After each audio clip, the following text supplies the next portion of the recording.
So I thought I'd do another unboxing. I picked this hat up recently from Lock & Co in London on a recent trip back from Singapore. So it's the Fairbanks Trilby, and let's open it up.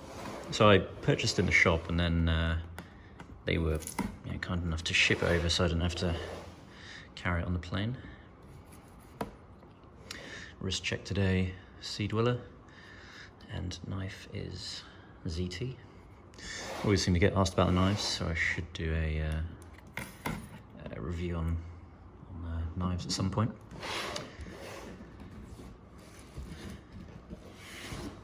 Look at these huge boxes.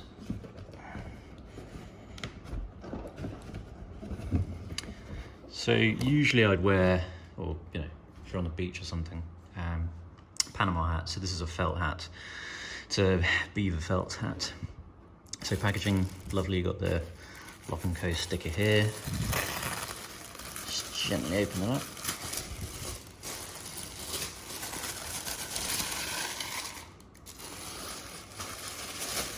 Oh, wow, so they do pack it really well.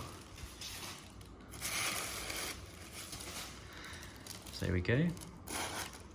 So the last time I ordered a hat from them, they shipped it over in a box, very similar to this, but it didn't have this white case. They did say there was an extra charge for that, so it looks like this time they gave that complimentary to me. So that's pretty nice. The famous white hat. Probably got Hat & Co written on it somewhere. There you go. Sorry, Lock & Co. So they've been around for, let me just move that. They've been around since such a history, 1700s. And when you go to the store, it's incredible. They've got a little mini museum at the back, and they've got they show all the kind of hat sizes and measurements they've taken over the years from people. They've got so the Queen had her head measured for her coronation there.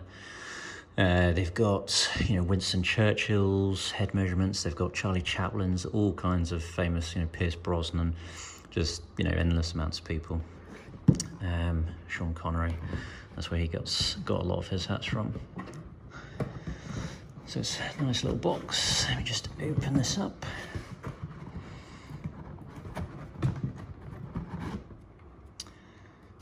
There we go. Fits perfectly.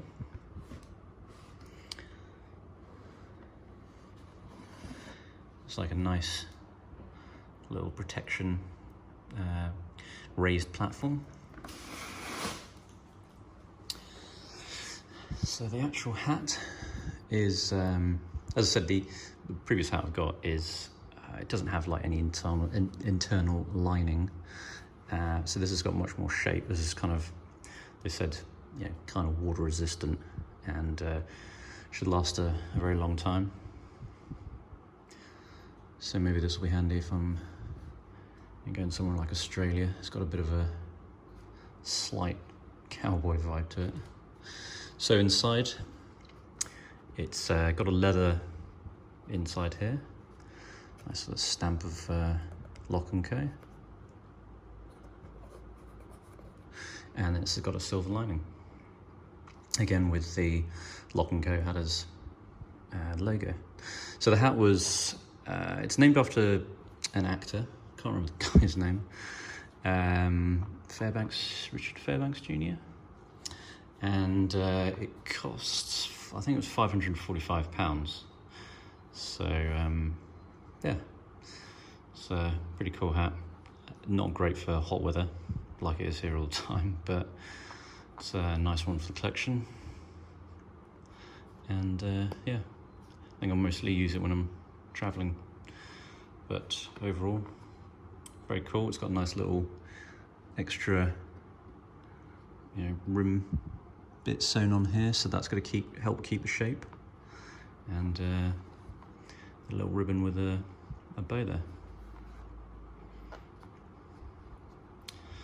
So overall, yeah, very happy. The shop was really cool to go. Even if you don't go and buy a hat, I recommend going there just to have a look at the museum and look at the history and all the different shapes. They've even got, you know, dating back to like Lord Nelson's hats and head shape and everything there. So it's well worth a visit. And it's been the same store for, you know, a couple 100 years. But any questions, put them in the comments, and thanks for watching.